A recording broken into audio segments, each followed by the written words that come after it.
gözün rəsmdə, bir gözün də çəkdiyində olur və burada fasilə çox önəmlidir. Ayda bəh gələcək, mən işə gedəcəm, yoxdur elə bir şey. Mən ilk sifarişim, ilk dəfə pul aldım.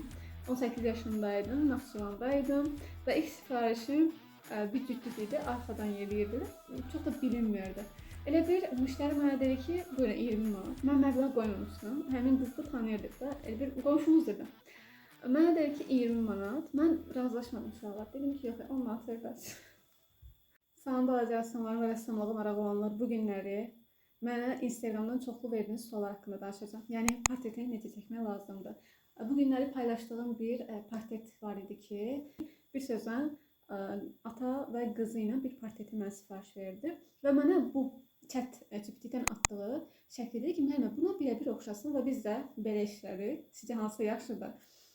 Dediyim kimi belə oldu və mən həqiqətən çox təsir elədi portret. Portret işləyəndə ümumiyyətlə uşaqlar, bəzi uşaqlar deyir ki, mən sifariş üçün çəkmirəm, hobbi üçün çəkirəm. Əslində, yəni mənə soruşsanız, desəniz ki, mənim hansı daha asandır? Əlbəttə ki, özün üçün çəkmək daha asandır, hobbi olaraq çəkmək daha asandır. Nəyə görə? Bir məsuliyyətin yoxdur. Onu oxşatmaya o qədər məcbur deyilsən. Sadəcə keyfin istəyir onu çəkirsən və zövq alırsan. Amma portret üçün çəkəndə zövq almırsan. Biraz məsuliyyət olursan, ayda oxşada biləcəkmiyəm, belə eləyə biləcəkmiyəm falan. Əgər elə düşündürsən, avtomatik o şəkli yarıda qoy, get. Yəni çünki axırda pis bir nəticə alacaqsan. Bir dəfə yaxşı olar, bir dəfə pis olacaq. Axırda da deyəcəksən, hər şeyi rəsm çəkmənin başına burax. Ümumiyyətlə mən çəkmirəm deyəcəksən. Və ümumiyyətlə portretdə oxşarlıq necə tapılır? Uşaqlar, oxşarlığı tapmaya fokuslanmayın. Birinci siz ümumiyyətlə qurun işi, ümumi bir, necə deyim, çəpərini eləyin. Yekununda isə artıq hissələrə böldükdə, məsələn, demirik, insanın 3 bərabər hissəyə bölünür üzü. Məsələn, burun mərkəzdə yerləşdiyinə görə birinci burundan başlayırıq, sonra gözün, burnu tapdıqdan sonra gözayın yerini təyin edirik və ağzı növbə ilə keçid edirik, elə deyilmi? Və o keçid eləyəndə artıq siz ümumi işlədiniz, sizə proqramla, yəni kollaj eləyərək, kollaj nədir? Çəkdiyiniz və çəkəcəyiniz şəkli bir-birinin yanına qoyun və sanki başqasının işinə baxarmış kimi baxın. Uşaqlar, ən böyük bir rəssam olaraq, bir müəllimə olaraq sizə ən böyük tövsiyəm, işinizə sanki başqasının işinə baxarmış kimi rəy bildirin. Səhvlərinizi tez görəcəksiniz və belə daha asan olur.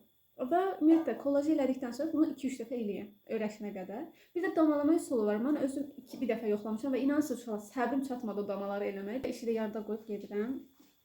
Yəni, mənim də səbrim tükənir və işi də yarıda qoyub gedirəm. Belə şeylər olur. Ona görə əslində mən sizin üçün biraz onu araşdıracağam. Asandırmı, asan deyilmi? Çünki mənə çoxlu sualda verənlər olur. Mən niyə damalama üsulundan işləmirsiniz? Uşaqlar, biz akademik formada mən öyrəşdiyimə görə, mənə bu asan olduğuna görə eləyirəm. Sizə hansı asandırsa o üsulla da işləyə bilərsiniz. Yəni, sərhəd qoymayın. Demirəm, ailə, bunu eləsən passivləşirsən, onu eləsən passivləşirsən, yox. Sənə hansı asandırsa o formada elə. Bir də ümumiyyətlə portretdə oxşarlığı tutma məsələsi. Uşaqlar, ümumiyyətlə oxşarlığı dedim, bu mərhələlərdə eləyirsiniz və gözlərə fokuslanırsınız. İnsanın inanırsınız, uşaqlıqdan bəri dəyişir əslində, böyüyürük, üzümüz dəyişir, formaya düşür falan, xarakterik özəlliklərimiz əmələ gəlir və xarakter formalaşır. Az yaşlı bir uşağın portretini çəkməkdənsə, yaşlı bir, tam orta yaşlı bir 25 plus bir insan çəkmək daha asan olur. Çünki o insanda üz quruşunu, yəni ona xas xüsusiyyətlərini tez tutub və deyirsən ki, hə, bunun xas xüsusiyyətidir və onu daha çox bilindirəndə portretdə oxşarlıq tutmaq daha asan olur.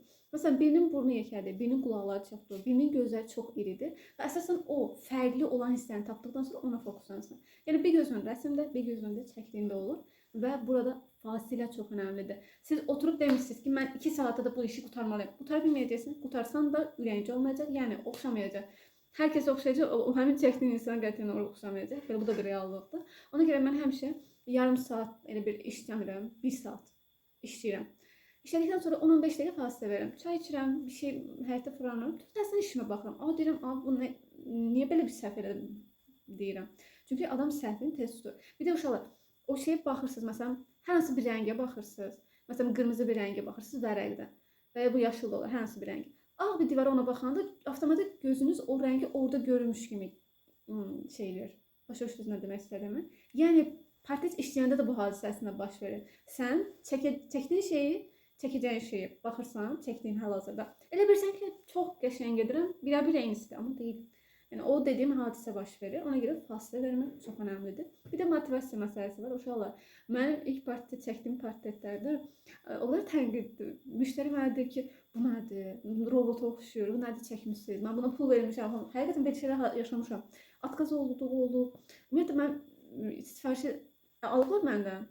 Ödəniş eləmədikləri də oldu. Ona görə həmişə 50% ödənişini alıram. Sonra isə portreti göndərirəm. Yəni əlaqə saxlayıram falan. Müəyyən şeylər necə deyirlər, bişmişik də o cəhətdən. Yəni qorxmağa ehtiyac yoxdur. Əgər hobbi ilə peşə arasındakı fərq də burada var əslində. Mən rəsm çəkməyi çox sevən biriyəm. Mən otursam bir də ki, bunu çək, özüm də bir şey axtaranda onu həvəslə çəkirəm. Amma sifariş olanda nəsə adam bir şey olur, məsuliyyət yaranır deyə mən özümü narahat hiss edirəm. İnanın indi o sifariş getdi, özümü rahat hiss edirəm və başqa bir şey çəkmək istəyirəm də, belə bir şey yaranır. Və indi bu peşəni sevirsənmi, sevmirsənmi gələndə mən peşəmi çox sevirəm, öyrətməyi çox sevirəm, rəsm çəkməyi çox sevirəm və öyrətməyi də çox sevirəm dediyim kimi. Və əgər peşəndən, sevdiyin bir peşədən pul qazanmayı öyrənirsənsə, məncə dünyanın ən xoşbəxt insanı sənsən. Çünki artıq sən qazanc əldə edirsən və dediyim kimi hər şeyin bir həddi var. Yəni hər şey yığ üstə de ki, mən peşəmi sevirəm, hər şey öhdəsindən gələrəm, yox, mənəvi yorğunluq baş verir. Çünki sən işləyişlə görəcəksən ki, yorulmusan və rəssamlıqda da bu girdi ağzıma, rəssamlıqda da mənəvi yorğunluq baş verəndə sən uğursuz ola bilərsən. İndi hə, o ilham məsələsi var burada. Deyirsən mənə ki, ayda bəh gələcək, mən şəkil çəkəcəm. Yoxdur elə bir şey. Sadəcə əfavın biraz yaxşı olmalıdır və fokuslanmalısan. Fokusun çox diqqətli olmalısan və müşahidə qabiliyyətin də çox, yəni pik nöqtədə olmalıdır da. Yəni dediyim o üsullar ki var. Kollajlayırsan, fasilə verib təzədən işinə baxırsan, işinə başqasının işi kimi baxırsansa, sən uğurlu olacaqsan. Yəni bu daha asan olacaq. Bir də hiss və xarakteri tutmaq. Dediyim kimi, zaten əvvəldə də dedim, bir insanın xarakter özəlliyini baxırsan, deyirsən ki, hə, bu ona xas bir şeydir və onun fokusunasa təsvirdə də onun üstünə düşürsən və baxan insan da deyir ki, hə, bu ona oxşuyur. Çünki onun müəyyən xüsusiyyətlərini bilir axı, ona görə. Bəzən bilə-bir oxşamaya bilər uşaqlar. Yəni heç kim professional peşəkar deyil. Hamımız yavaş-yavaş öyrənirik və mən hələ də öyrənməyə davam edirəm.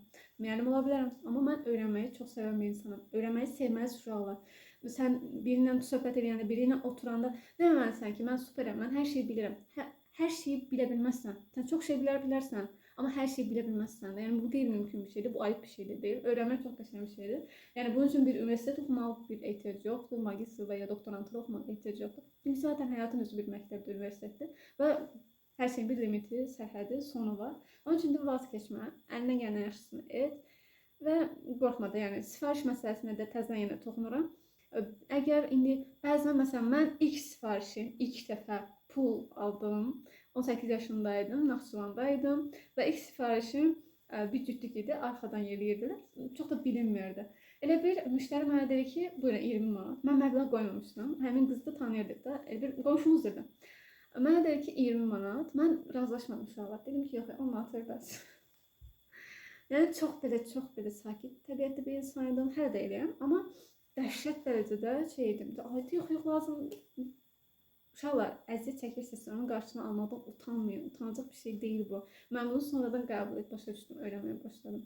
Məsələn, uşaq hazırlığa gəlirdi yanıma. Mən ondan pul götürəndə özümü narahat edirəm. Niyə axı? Yəni, nə bilim, çox qəribə şeylər hiss edirdim. Normal bir şeydir. Öyrənirik, bişirik, deyək, yetişirik, deyək, nə deyim.